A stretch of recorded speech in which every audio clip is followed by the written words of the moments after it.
Bonjour tout le monde, bienvenue sur ma chaîne YouTube, j'espère que vous allez bien et aujourd'hui je vous retrouve pour une nouvelle vidéo. Comme vous l'aurez vu dans le titre, aujourd'hui j'avais envie de vous donner toutes mes petites astuces pour pouvoir vous familiariser avec le monde de l'enseignement. Donc vraiment une vidéo spéciale notamment pour ceux qui souhaiteraient enseigner une langue et justement qui suivent mes vidéos peut-être pour avoir des informations supplémentaires sur certaines langues que je vous ai proposées sur ma chaîne YouTube.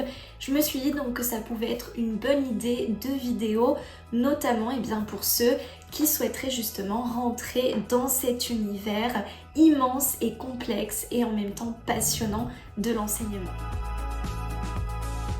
Il est important de commencer par des études qui vont vous permettre de vous orienter un petit peu justement sur cette voie de l'éducation et qui vont également vous permettre d'apprendre un certain nombre de notions dans ce milieu. Je pense notamment à la licence. La licence, donc on en a plusieurs sur l'univers de l'enseignement.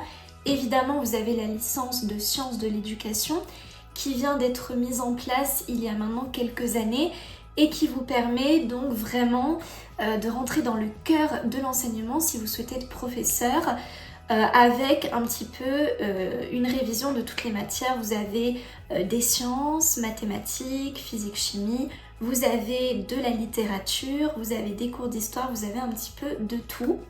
Donc vraiment ça peut être une très bonne option qui peut aussi être envisagée évidemment par des adultes. Si vous êtes adulte, que vous avez déjà obtenu un diplôme de licence mais que vous vous êtes rendu compte que c'était pas ce que vous voulez faire, ça peut être une autre voie possible.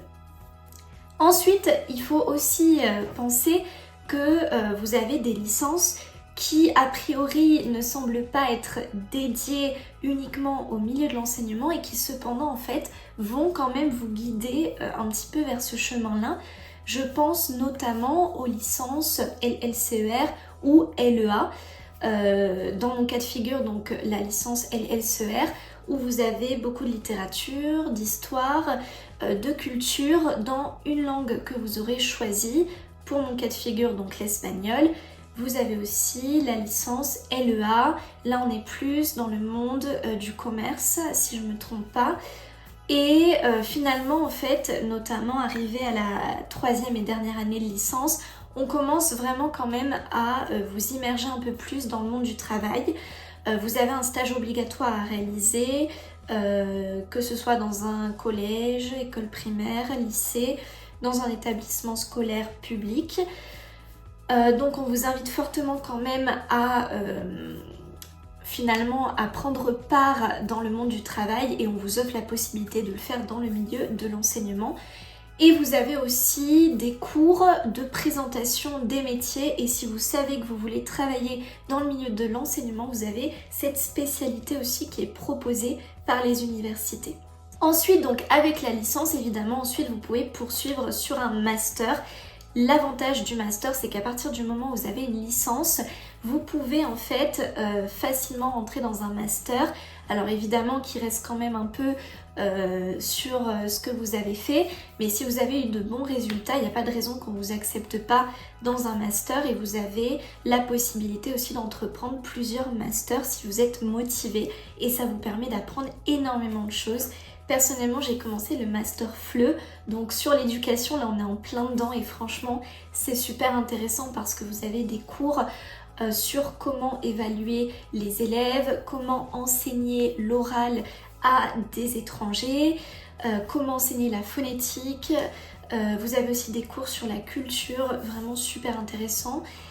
Et donc ça peut être une option, le master FLE, après un master qui est très choisi en France, le master MEF, premier degré ou second degré en fonction du niveau, de l'âge des élèves que vous aimeriez avoir. Donc premier degré ça va être plutôt école primaire et second degré collège et lycée si je dis pas de bêtises. Donc évidemment c'est la meilleure option pour enseigner. La deuxième possibilité, évidemment, pour pouvoir entrer dans le milieu de l'enseignement, rien de mieux que de s'immerger dans le monde du travail. Et là, vous avez plusieurs possibilités. La première, ça peut être, si vous en avez l'opportunité, de réaliser un stage dans un établissement scolaire public. Justement, je vous parlais de la licence LLCR qui propose justement, enfin c'est pas propose, elle oblige de réaliser un stage.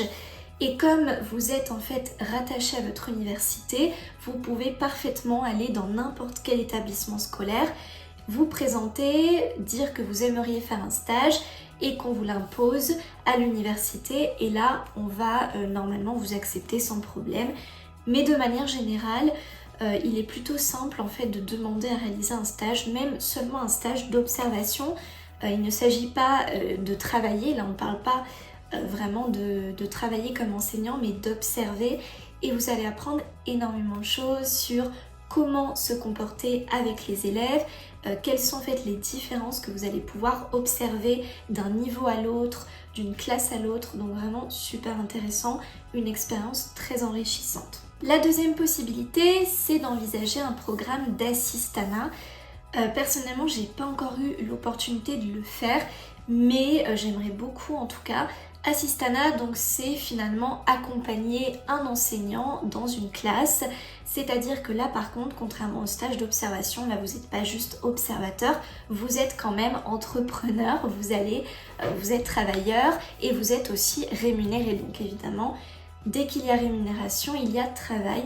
Vous prenez part en fait dans la classe, vous vous investissez et en fait vous enseignez un petit peu toutes vos connaissances et vous partagez la culture de votre langue. Évidemment, si vous voulez être assistant français, vous devez aller dans un pays étranger. Donc vous pouvez faire de l'assistanat dans un très grand nombre de pays du monde entier. Si jamais ça vous intéresse ce genre de questions sur l'assistanat, je ferai peut-être une vidéo spéciale sur cette thématique. En tout cas, ça peut être aussi une très bonne expérience, l'occasion d'apprendre une nouvelle langue puisqu'évidemment vous voyagez dans un autre pays, vous êtes rémunéré et en plus on va dire que vous faites la partie facile du travail de l'enseignant puisque vous n'avez pas vraiment à gérer la classe, l'enseignant vous accompagne, vous avez simplement à partager votre culture et vos notions dans la langue. Enfin, donc la dernière possibilité, là on monte d'un échelon, il s'agit vraiment de travailler tel quel, mais on va dire il s'agit d'une option sans avoir encore de diplôme, de master, de certification. Vous pouvez commencer par donner des cours particuliers et là vous avez plein de possibilités, vous pouvez travailler de façon autonome comme self-employee en anglais. Auto-entrepreneur, donc là en fait c'est vous qui vous organisez, vous publiez des annonces sur internet et vous vous retrouvez avec vos élèves. Ou alors la deuxième possibilité, c'est, et ça peut être bien notamment quand vous commencez, c'est plutôt d'opter pour des applications, des sites internet du type Superprof ou vos cours particuliers où en fait là vous avez juste à publier l'annonce. Alors il y a des options qui sont payantes, mais vous pouvez quand même publier des annonces gratuitement. L'inconvénient, alors je vais commencer plutôt par l'avantage. L'avantage, c'est que finalement, le site internet en fait va faire une grande partie du travail pour vous. C'est-à-dire que il va vous trouver des élèves. Il va vous trouver des élèves. Ça peut prendre du temps, notamment si vous commencez seulement. Mais une fois qu'un élève est intéressé par vos cours, on va dire que le site internet va quand même vous faciliter les démarches. Si l'élève est intéressé pour prendre un cours, en fait, il aura juste à faire quelques clics. Finalement, il aura déjà payé l'heure que vous allez donner. Vous pouvez programmer vos cours, donc c'est quand même très bien fait.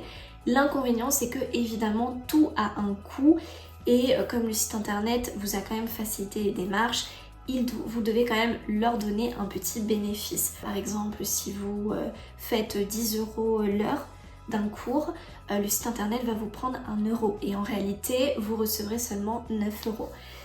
Donc c'est le petit inconvénient, mais pour commencer, ça peut être une occasion quand même de créer des contacts et ça c'est très important. La deuxième option, c'est de donner des cours extrascolaires, vraiment là par contre dans un établissement public, un établissement scolaire privé justement, pas public, parce que public, là on va vous demander, on va vous exiger évidemment une certification, un diplôme. officiel, alors que dans le domaine privé, vous pouvez très bien le faire. Et vous avez souvent des établissements qui proposent des cours extrascolaires de langue en anglais, en français, en allemand, l'après-midi. Donc évidemment, vous n'allez pas travailler beaucoup d'heures, mais c'est l'occasion d'avoir déjà une première expérience dans le monde de l'enseignement et surtout de voir si c'est ce qui vous plaît ou pas, pour éviter de devenir enseignant comme ça du jour au lendemain sans avoir eu aucun contact antérieur avec des élèves. Donc voilà, cette vidéo est à présent terminée, donc j'espère que je vous aurai donné quelques astuces pour vous guider un petit peu. Vidéo très spécifique vraiment sur le milieu de l'enseignement des langues. En tout cas, donc voilà, ça m'intéressait vraiment de vous tourner cette vidéo. Je tenais quand même à faire une petite parenthèse, donc bon, sans faire vraiment de publicité, mais si jamais vous êtes intéressé par des cours, personnellement j'utilise justement la plateforme Superprof dont je vous ai parlé un petit peu avant dans la vidéo, donc si jamais ça vous intéresse pour des cours de français en approfondissement, d'anglais ou d'espagnol, je les propose sur Superprof, vous pouvez me retrouver facilement. Si jamais vous recherchez un professeur de cours particulier, l'avantage c'est que ça peut être en ligne avec webcam puisque sur Superprof vraiment tout est organisé. Donc c'est très facile à utiliser. Je l'ai déjà fait avec des élèves et ça a très bien fonctionné. Donc si vous êtes intéressé, n'hésitez pas. Et je vous retrouve pour une prochaine vidéo sur les langues. Ciao ciao.